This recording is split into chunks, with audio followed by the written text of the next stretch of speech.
देश भर में बारिश का कहर जारी है। मौसम विभाग ने जम्मू कश्मीर, हिमाचल प्रदेश, उत्तराखंड, पंजाब, हरियाणा, चंडीगढ़ और उत्तर प्रदेश में 29 जुलाई यानी आज भारी बारिश की संभावना जताई है। इस दौरान पूर्वी भारत में भी भारी बारिश होने की संभावना है। उत्तर मध्य प्रदेश के ऊपर बना निम्न दबाव का क्षेत्र कमजोर हो गया है।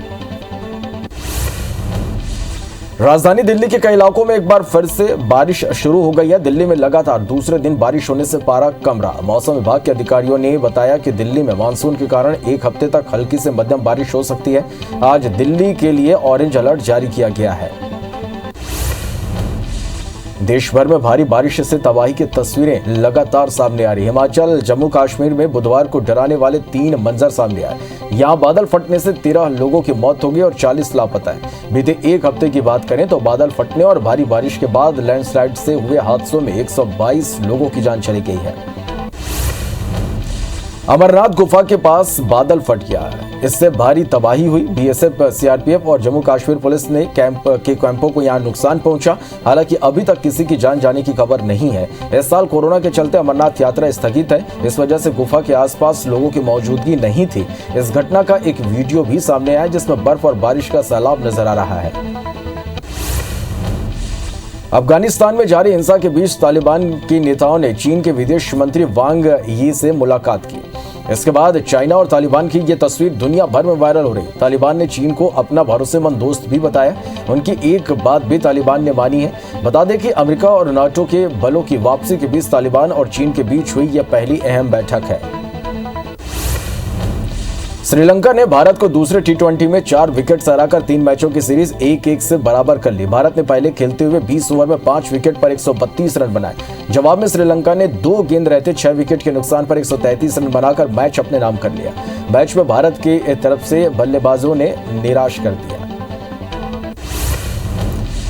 T20 के 3 मैचों की सीरीज का अहम मुकाबला आज खेला जाएगा। भारत और श्रीलंका के बीच आज तीसरा T20 मैच कोलंबो में खेला जाएगा। मैच रात 8 बजे शुरू होगा। आज जो टीम मैच जीतेगी सीरीज उसके नाम होगी।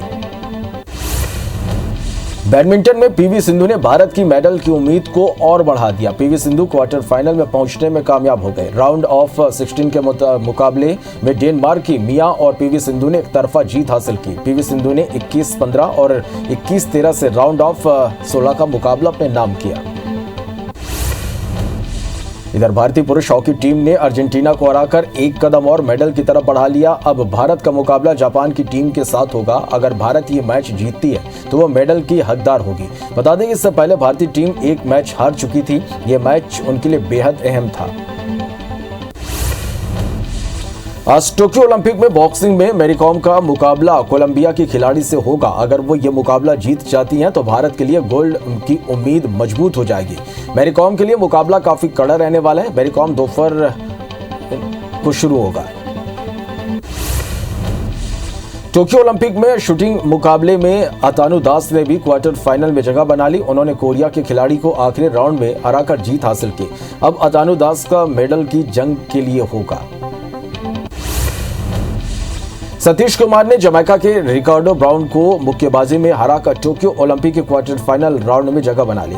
अब सतीश कुमार मेडल की रेस से बस एक कदम की दूरी पर है। सतीश रविवार को क्वार्टर फाइनल में उज्बेकिस्तान के खिलाड़ी से सामना करेंगे। यह मैच उनके लिए काफी अहम रहने वाला है। अगले साल की शुरुआत में 5 राज्यों में होने वाले विधानसभा चुनाव को लेकर राजनीतिक दल तैयारी में जुट गए हैं। इस बीच केंद्रीय चुनाव आयोग ने भी आगामी चुनाव को लेकर अपनी तैयारियों को लेकर मंथन शुरू कर दिया है। और इसी कड़ी में बुधवार को केंद्रीय चुनाव आयोग में एक बैठक हुई जिसमें 5 राज्यों के चुनाव आयोग शामिल हुए। देश में राष्ट्रीय शिक्षा नीति को लागू किए जाने आज एक साल पूरा हो गया। इस मौके पर प्रधानमंत्री नरेंद्र मोदी एजुकेशन कम्युनिटी को संबोधित करेंगे। इस संबोधन में पीएम मोदी भारत में बदलते एजुकेशन सिस्टम और इसके भविष्य को लेकर अपना विचार साझा कर सकते हैं। प्रधानमंत्री नरेंद्र मोदी की लोकप्रियता लगातार बढ़ती जा रही है। बुधवार को उनके ट्विटर हैंडल ने 70 मिलियन यानी कि 7 करोड़ फॉलोअर्स का आंकड़ा पार कर लिया। पीएम मोदी सोशल मीडिया पर दुनिया के सबसे ज्यादा फॉलो किए जाने वाले नेताओं में से एक है। पीएम मोदी ने ट्विटर का इस्तेमाल 2009 में शुरू किया था जब वह गुजरात के मुख्यमंत्री थे।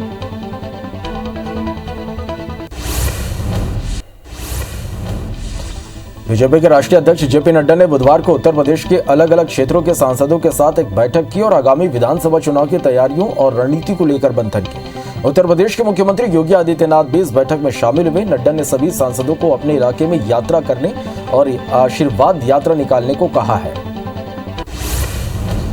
विदेश मंत्री जयशंकर के साथ बातचीत के बाद अमेरिकी विदेश मंत्री एंटनी ब्लिंकन ने कहा कि दुनिया में ऐसा कुछ ही रिश्ते हैं जो अमेरिका और भारत के बीच के संबंधों से अधिक महत्वपूर्ण हैं। उन्होंने कहा कि हम विश्व के 2 प्रमुख लोकतंत्र हैं और हमारी विविधता हमारी राष्ट्रीय शक्ति को बढ़ावा देती है। भारत ने हमें महामारी में सहायता प्रदान की, उस सहायता को हम नहीं भूलेंगे।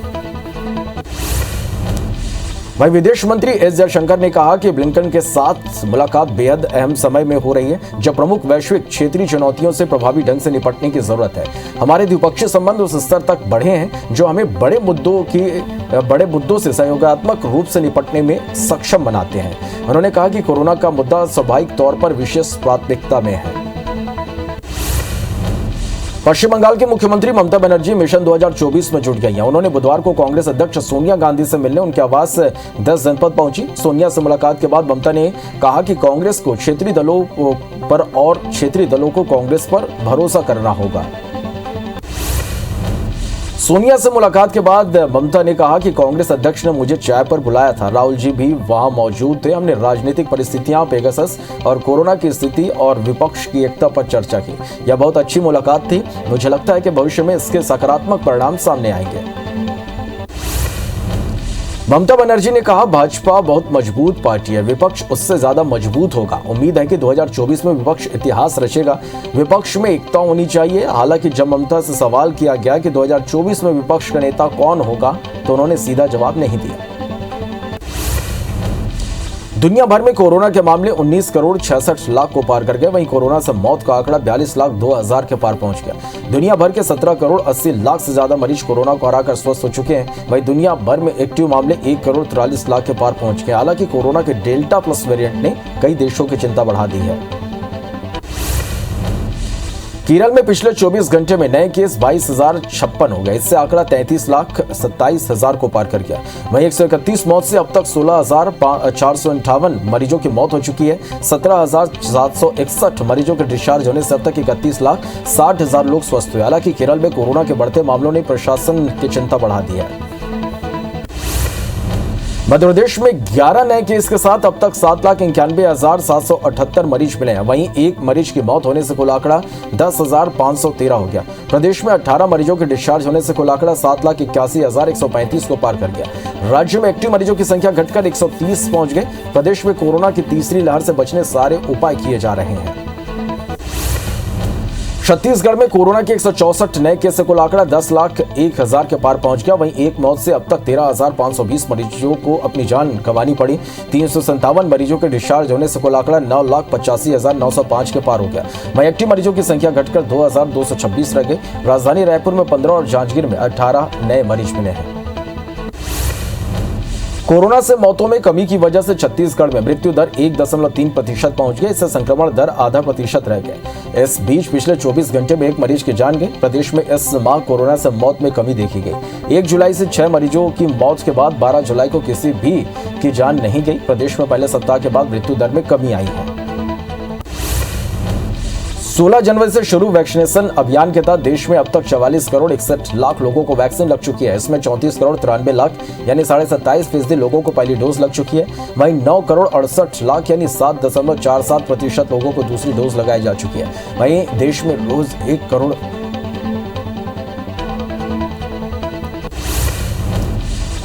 एमपी में वैक्सीन की दोनों डोज लगाई जा रही है। इससे प्रदेश में वैक्सीनेशन का आंकड़ा 3 करोड़ के पार पहुंच गया। प्रदेश में अब तक 2 करोड़ 51 लाख यानी 34.37% लोगों को पहली डोज लग चुकी है। वहीं लगभग 6.5% से ज्यादा यानी 49,03,000 लोगों को दूसरी डोज लगाई जा चुकी है। छत्तीसगढ़ में कोविशील्ड वैक्सीन की बड़ी खेप पहुंची। स्वास्थ्य विभाग के अधिकारियों को 3,27,000 वैक्सीन डोज हैंडओवर की गई। वैक्सीन डोज को जिलों के में मांग के अनुसार भेजा जाएगा। हालांकि प्रदेश में अब तक 1 करोड़ 18 लाख से ज्यादा लोगों को वैक्सीन लग चुकी है। रायपुर में मेकाहारा शहीद स्मारक भवन और जिला अस्पताल में वैक्सीन लगाई जा रही है। सीएम शिवराज 2 दिनों के निजी दौरे पर बैतूल के बोरी अभ्यारण्य पहुंचे, जहां पर उन्होंने अपने पूरे परिवार के साथ जंगल सफारी का लुत्फ उठाया। चाक चौबंद सुरक्षा व्यवस्था के बीच सीएम और उनके परिवार ने टाइगर रिजर्व के चुरना समेत अन्य वन्य क्षेत्रों का दौरा किया। इस दौरान उन्होंने प्राकृतिक नजारों का खूब लुत्फ उठाया। एमपी में खंडवा लोकसभा के साथ ही 3 विधानसभा रैगांव, पृथ्वीपुर और जोबट में उपचुनाव होना है। बीजेपी ने इन उपचुनाव क्षेत्र में जीत की गारंटी के साथ सरकार के मंत्री और संगठन के पदाधिकारियों को जिम्मेदारी सौंप दी है। कांग्रेस ने भी दमोह उपचुनाव में जीत वाला मॉडल तीनों विधानसभा और खंडवा लोकसभा उपचुनाव में अपनाया है। पृथ्वीपुर विधानसभा सीट पर उपचुनाव की सरगर्मी तेज हो गई है। भाजपा ने उपचुनाव को लेकर तैयारियां शुरू कर दी है। मंत्री अरविंद भदौरिया और विश्वास सारंग मोर्चा पहुंचे, जिन्होंने मंडल स्तर के कार्यकर्ताओं की मीटिंग की। बैठक के बाद मंत्री अरविंद भदौरिया ने बीजेपी की जीत का दावा किया।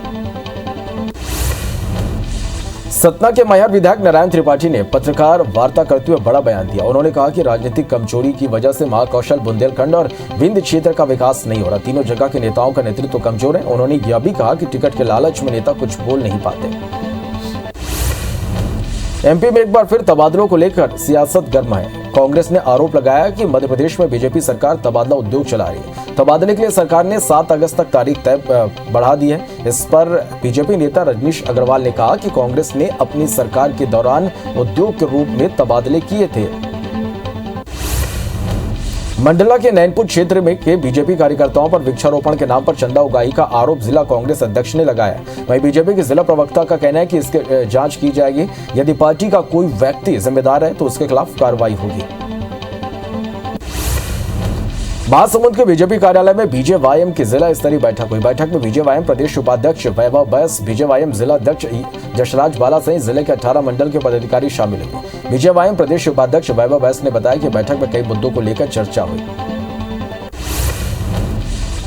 जगदलपुर में शराब की दुकान खोलने के मामले में राजनीति गरमाने लगी है। बीजेपी के पार्षद दल ने नगर निगम को इस मामले में घेरना शुरू कर दिया है। बीजेपी कार्यालय में आयोजित प्रेस कॉन्फ्रेंस में नेता प्रतिपक्ष संजय पांडे ने नगर निगम पर निशाना साधते हुए कई गंभीर आरोप लगाए। प्रभारी मंत्री यशोधरा राजे सिंधिया देवास दौरे पर पहुंचे। इस दौरान उन्होंने समीक्षा बैठक की। बैठक में कोरोना काल में कलेक्टर द्वारा किए गए कामों की जमकर तारीफ की गई। साथ ही उन्होंने पौधारोपण भी किया। इस दौरान उन्होंने नेताओं को विकास कार्यों पर ध्यान देने को कहा और विवाद से दूर रहने की नसीहत दी। देवास के दौरे पर पहुंचे प्रभारी मंत्री यशोधरा राजे सिंधिया का ग्रामीणों ने विरोध किया। नर्मदा सिंचाई योजना में 99 गांवों को शामिल नहीं करने पर ग्रामीणों ने यशोधरा राजे के खिलाफ विरोध प्रदर्शन किया। साथ ही उपचुनाव का बहिष्कार करने की भी चेतावनी दी। रायसेन के सभी वार्डों को इसकी सीसी सड़क को तोड़कर पाइपलाइन डाली गई है, लेकिन प्रेम कंस्ट्रक्शन ने पेचवर्क का काम नहीं किया, जिससे लोगों को निकलने में परेशानी हो रही है। इसे लेकर यूथ कांग्रेस ने नगर की मुख्य सड़क सहित नगर परिषद के सामने सड़क पर धान लगाकर प्रदर्शन किया।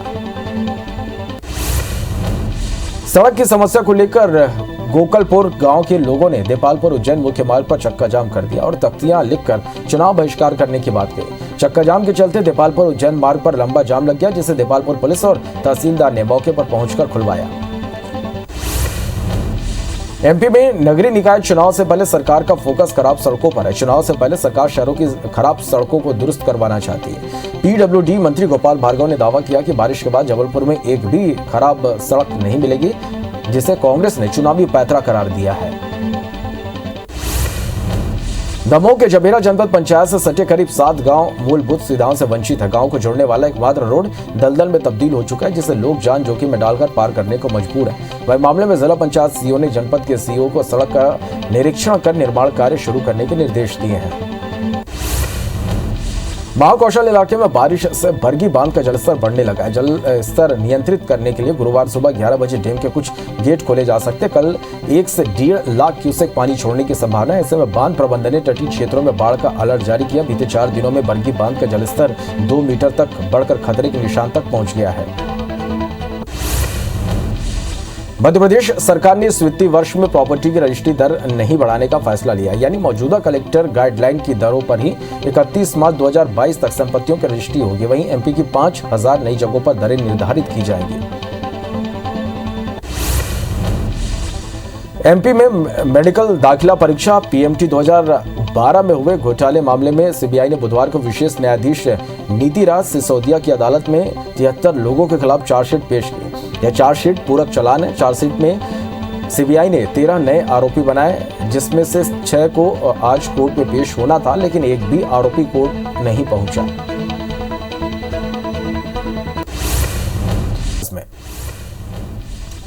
छत्तीसगढ़ विधानसभा के मानसून सत्र के चौथे दिन सदन में कार्रवाई के दौरान नेता प्रतिपक्ष धर्मलाल कौशिक ने कृषि मंत्री से कई सवाल किए। गोबर खरीदी केंद्र में गोबर की कमी, गोबर चोरी और गोबर के पानी में बह जाने आदि की कितनी शिकायतें मिली हैं, इन शिकायतों पर कब और क्या कार्रवाई की गई, जैसे सवाल सदन में गूंजे। सदन की कार्रवाई में गोबर मुद्दे पर किए गए सवालों का जवाब देते हुए कृषि मंत्री रविंद्र चौबे ने कहा कि शिकायतें मिली हैं और उन पर कार्रवाई भी हुई है। मंत्री चौबे ने योजना शुरू होने से लेकर आज तक कितना गोबर खरीदा गया, कितना कुल भुगतान हुआ, स्वयं सहायता समूहों को कितनी राशि देने का नियम है, इन तमाम सवालों का जवाब दिया। विधानसभा सत्र के प्रश्नकाल में महिला बाल विकास विभाग में पेंशन की योजनाओं का मामला भी उठा। भाजपा विधायक डमरूधर पुजारी ने मंत्री अनिला भेड़िया के सामने कई सवाल रखे, जिनके जवाब दिए मंत्री अनिला भेड़िया ने, लेकिन सत्ता पक्ष के जवाबों से असंतुष्ट होकर विपक्ष ने वॉकआउट कर दिया। स्वास्थ्य मंत्री टी.एस. सिंहदेव एवं विधायक बृहस्पति से मामले में उठा विवाद तो खत्म हो गया, लेकिन सियासी बयानबाजी का सिलसिला अब भी जारी है। भाजपा के प्रवक्ता और पूर्व मंत्री केदार कश्यप ने कहा कि पूरे मामले की जांच कराने की जरूरत है। कांग्रेस के भीतर क्या चल रहा है, इसका सच जनता को पता चलना चाहिए।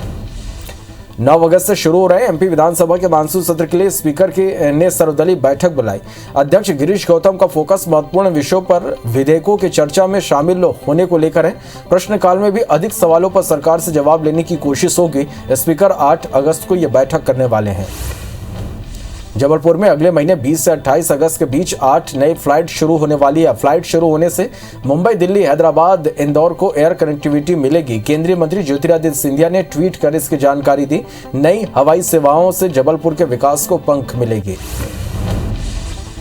मध्य प्रदेश माध्यमिक शिक्षा मंडल ने आज 12वीं बोर्ड के नतीजे जारी कर दिए। 10वीं के बेस्ट 5 विषयों के आधार पर नतीजे आए। स्कूल शिक्षा मंत्री इंदर सिंह परमार ने नतीजों की घोषणा की। इस बार मेरिट लिस्ट जारी नहीं की गई, न ही कोई छात्र फेल हुआ है। परीक्षा के लिए 7,50,000 छात्रों ने नामांकन किया था।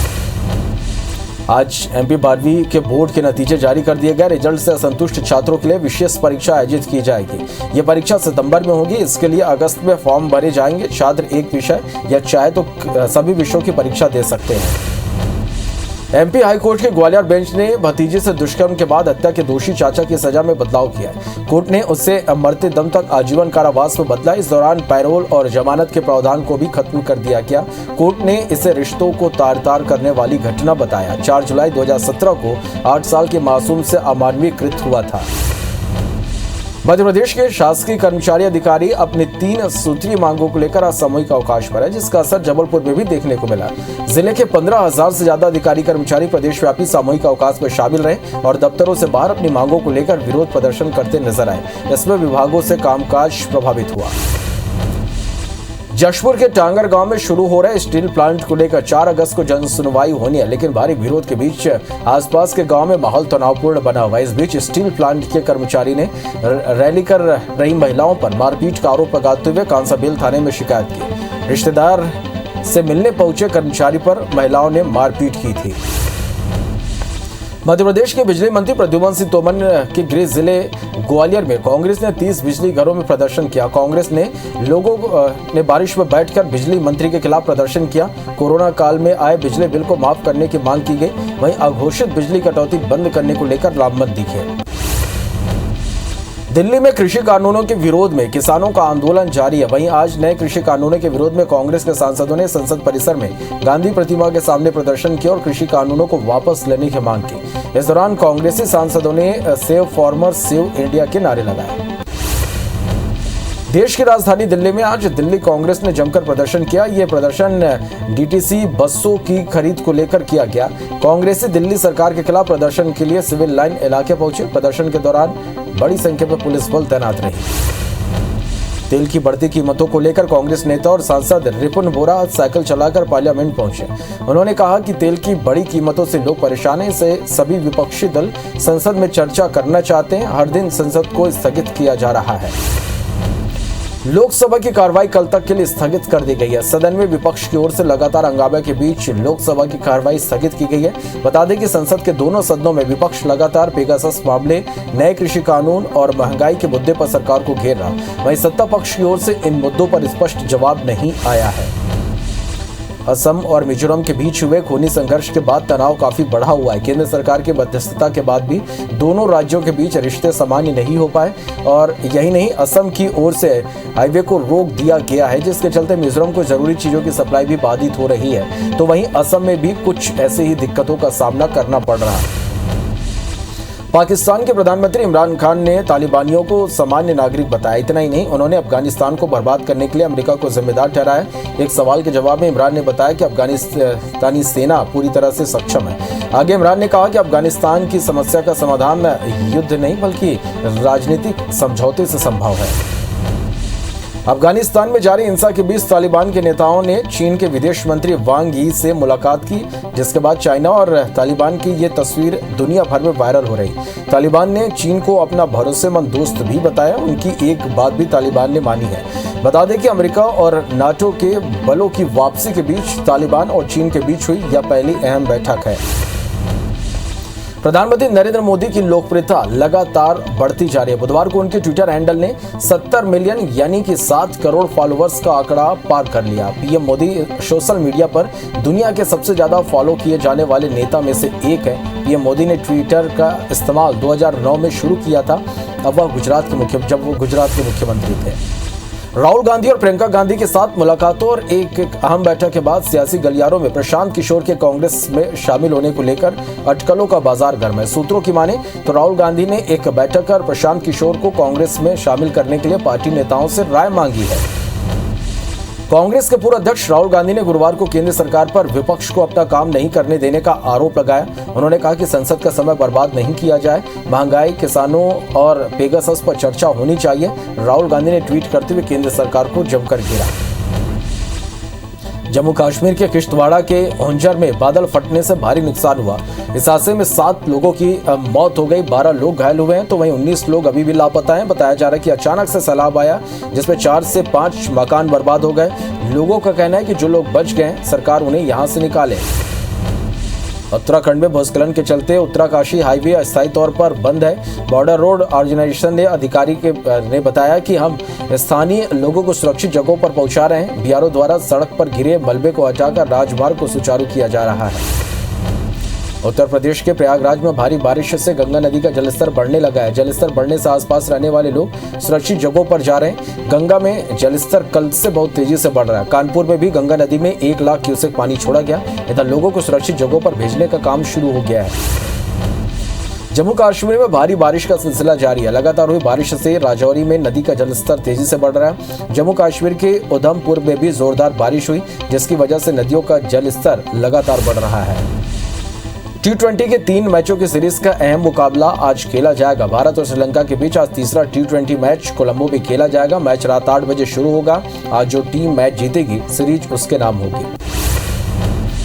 बैडमिंटन में पीवी सिंधु ने भारत की मेडल की उम्मीद को और बढ़ा दिया। पीवी सिंधु क्वार्टर फाइनल में पहुंचने में कामयाब हो गई।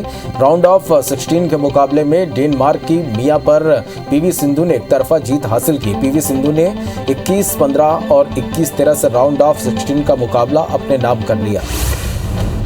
इधर भारतीय पुरुष हॉकी टीम ने अर्जेंटीना को हराकर एक कदम और मेडल की तरफ बढ़ा लिया। भारत का मुकाबला जापान की टीम के साथ होगा। अगर भारत ये मैच जीतती है तो वो मेडल के हकदार होगी। बता दें कि इससे पहले भारतीय टीम एक मैच हार चुकी थी। यह मैच उनके लिए बेहद अहम था।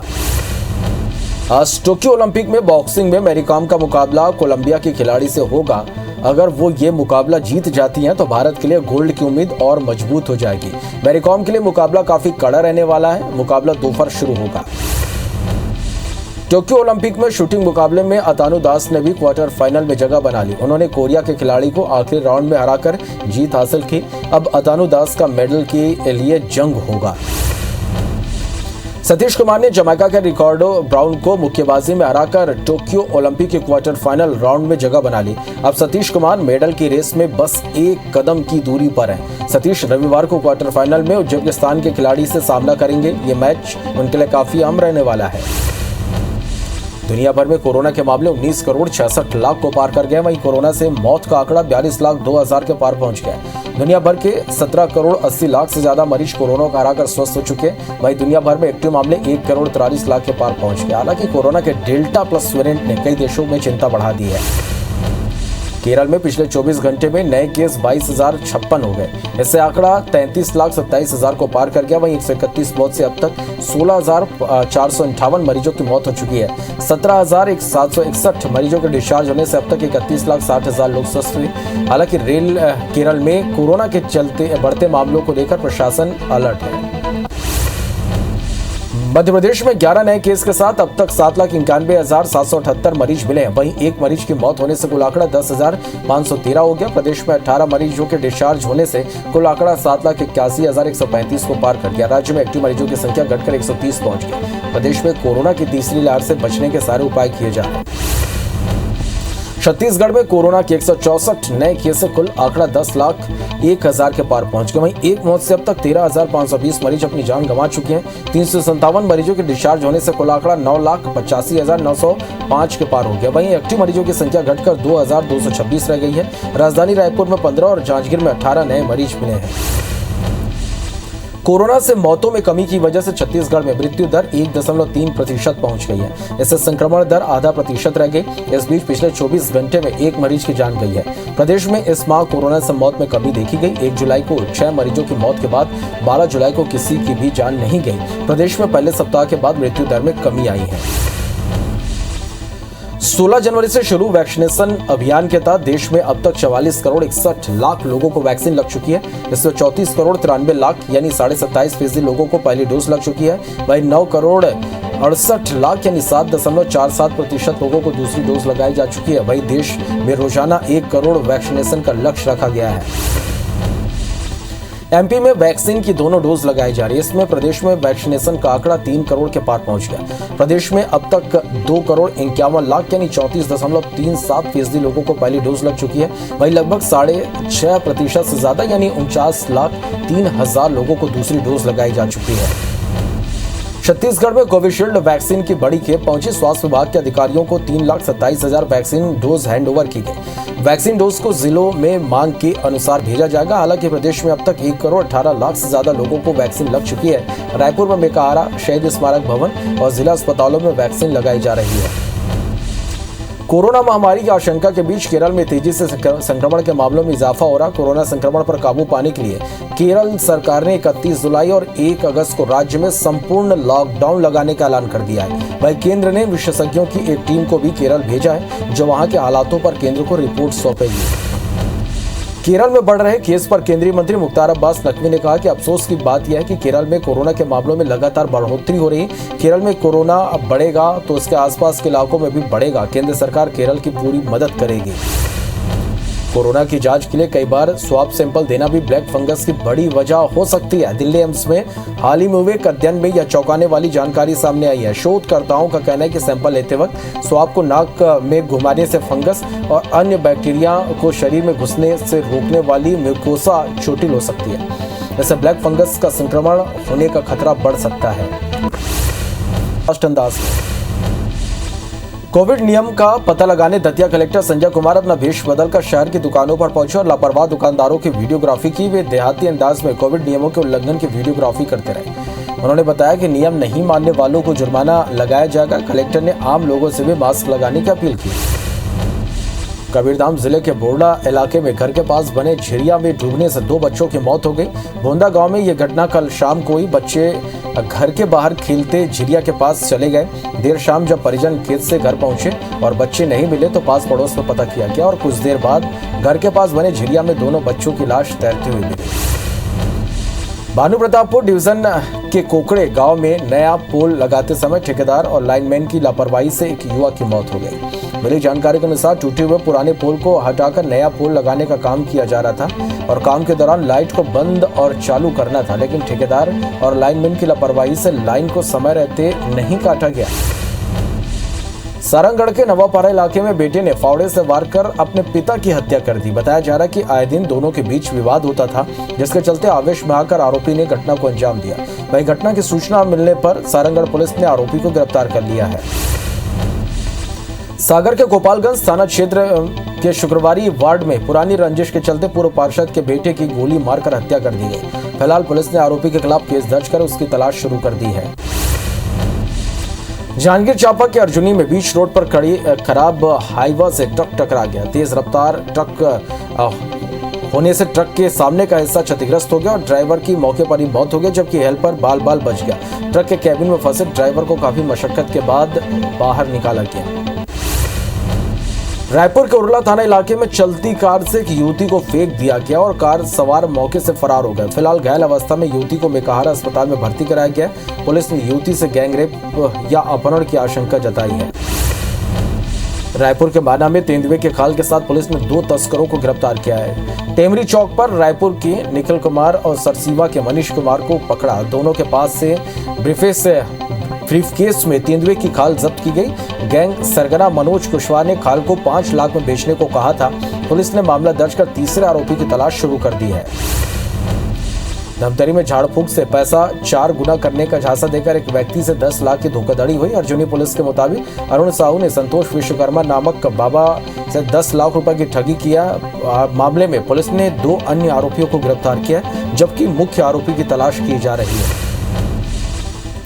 डोंगरगढ़ के करेला भवानी मंदिर में आभूषणों की चोरी करने वाले आरोपी को पुलिस ने गिरफ्तार कर लिया। पुलिस के मुताबिक चोर श्रीनाथ जंगेल के निशानदेही पर माता के आभूषण चोरी में उपयोग की गई पेंचिस, लोहा काटने की आरी, 4 नग ब्लेड, एक टार्च सहित एक बाइक जब्त किया गया है।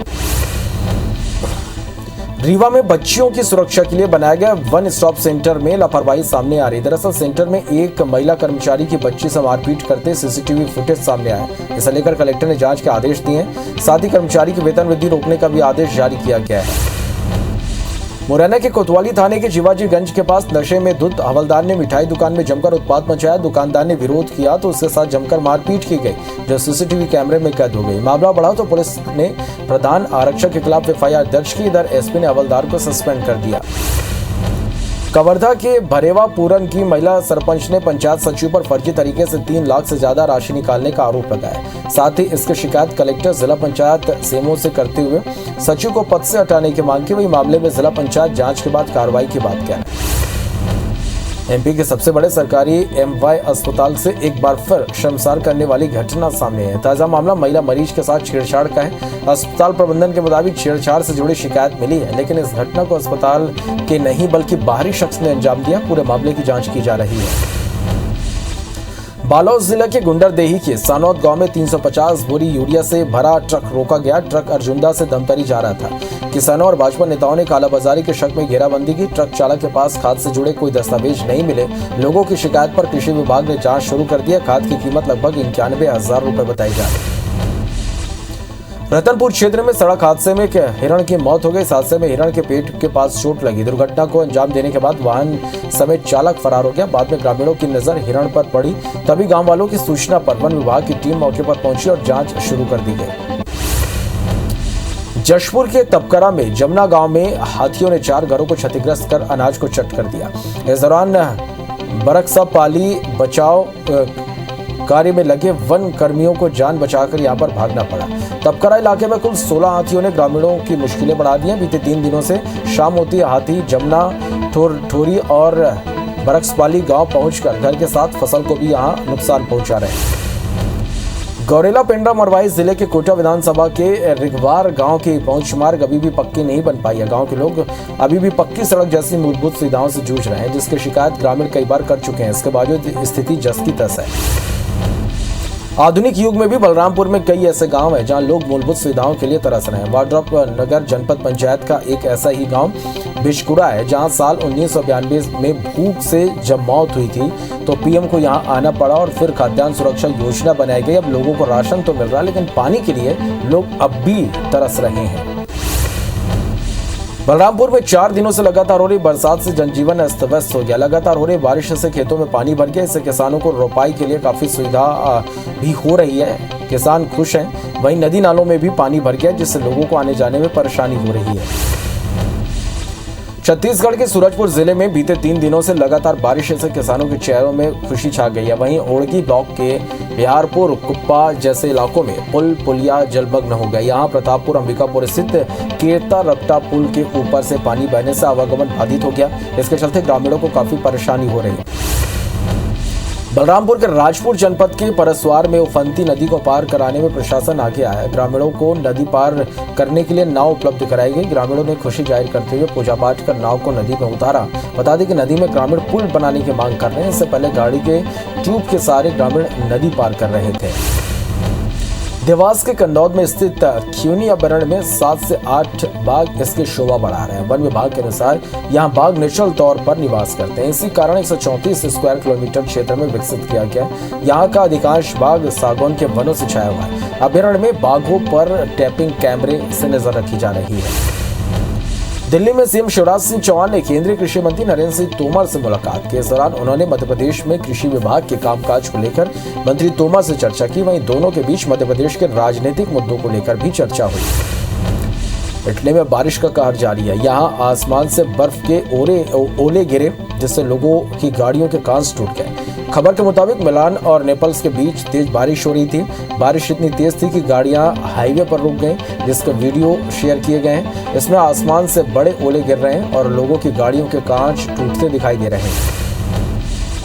तुर्की के जंगलों में भीषण आग लग गई। तेज हवाओं के कारण आग काफी तेजी से फैल रही है। आग घरों तक पहुंच गई, जिससे आसपास के इलाकों को खाली कराया गया। फायर ब्रिगेड आग पर काबू पाने की कोशिश कर रहा है। आज अंतर्राष्ट्रीय बाघ दिवस है। यह दिवस बाघों को संरक्षण देने और उनकी प्रजाति को विलुप्त होने से बचाने के लिए मनाया जाता है। दुनिया भर में 29 जुलाई के दिन विश्व बाघ दिवस मनाया जाता है। वर्तमान समय में भारत में कुल 52 टाइगर रिजर्व हैं। 2019 में आई रिपोर्ट के मुताबिक भारत में 2967 बाघ हैं। अमेरिका के अलास्का में पेरीवल से दूर पूर्व दक्षिण में तड़के भूकंप के झटके यहां महसूस किए गए। भूकंप की तीव्रता रिक्टर पैमाने पर 8.2 रही। फिलहाल जान माल के नुकसान की खबर नहीं है। भूकंप के बाद तटीय इलाकों में सुनामी की चेतावनी जारी की गई है। संयुक्त अरब अमीरात जाने का रास्ता देख रहे लोगों को अभी और इंतजार करना होगा। दुबई की प्रमुख एयरलाइंस ने अपने ताजा ट्रैवल अपडेट में प्रतिबंध 7 अगस्त तक बढ़ा दिया। ये नियम भारत, पाकिस्तान, बांग्लादेश और श्रीलंका पर भी लागू रहेगा। ऐसे लोग जो इन देशों से पिछले 14 दिन में होकर पहुंचेंगे, उन्हें एंट्री नहीं मिलेगी। हालांकि गोल्डन वीजा धारकों को छूट रहेगी।